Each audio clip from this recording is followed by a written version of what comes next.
COVID-19 changed our life and also changed our business. Before, Q series of Cummins engine were made in UK or US or India, but now they have to move some of their products to assembling in China.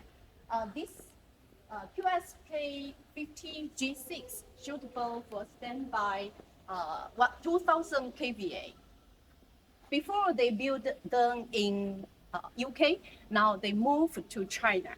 We produce 4 units of them and build the cabinet suitable for synchronize.